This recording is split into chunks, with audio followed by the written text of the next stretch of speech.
je reconstruis toujours votre passé. Vous avez perdu la vue, vous avez perdu votre épouse, vous vous retrouvez donc avec vos deux enfants à charge, qu'il faut élever. Comment vos enfants vivaient cette maladie? Alors, je pense qu'on a eu une chance qui était... on a eu une espèce de symbiose entre mes enfants et moi. On a décidé que eux n'étaient pas handicapés et moi je l'étais pas non plus. Ça simplifie les choses. Mais... C'était une espèce de philosophie un tout petit peu...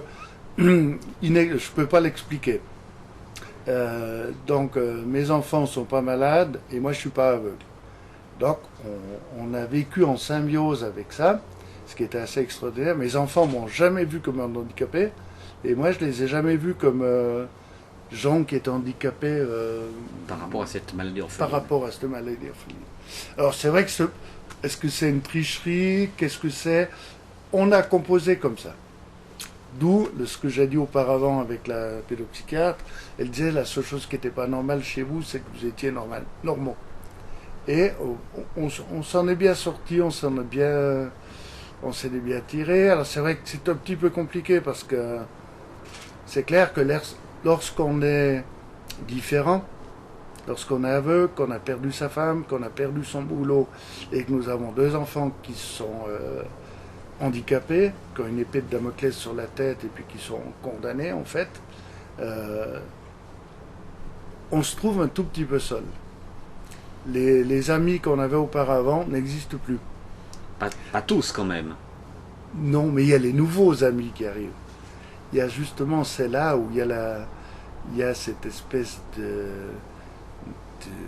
je ne sais plus comment expliquer ça. Mais... En fait, ça fait un tri entre les véritables gens qui vous aiment, qui ont envie de vous aider, et puis les faux culs. Ouais. Alors, et tout à coup, il y a une organisation qui se fait, mais qui est tout simplement magnifique.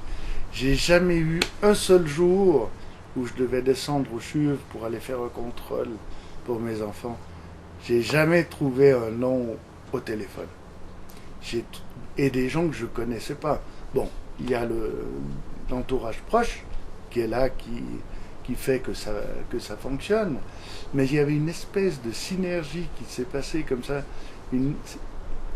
Tout simplement, je dirais pas un miracle, parce que je suis pas croyant, je crois pas. Mais tout simplement sympathique. Alors, j'ai eu... je peux pas citer les gens, parce que les gens qui m'ont aidé aimeraient pas que je parle d'eux. Des gens discrets. Ils seraient fâchés. Ils seraient très fâchés. Parce que c'est des gens qui sont tellement entiers, qui sont tellement respectueux et tout, que j'en parle pas. Mais il est vrai que c'est grâce à eux qu'on a pu vivre cette espèce de, je dirais, de miracle, entre guillemets. Entre vous. Entre nous, oui. Nous sommes rentrés dans une espèce de bulle avec des gens qui étaient toujours présents, quelle que soit l'heure du jour ou de la nuit, sans explication, sans... Ouais, c'était vraiment tout simplement... et ça existe... Maintenant, c'est différent, parce que Xavier est sauvé, il a été transplanté, il va bien, il serait bienvenu ce soir, mais il m'a dit, oh, si je vais là-bas, je vais, entre guillemets, m'embêter. Oui, ça c'est pour être poli, ça. Ouais. Ouais. Oui, parce que j'ai employé le terme gentil.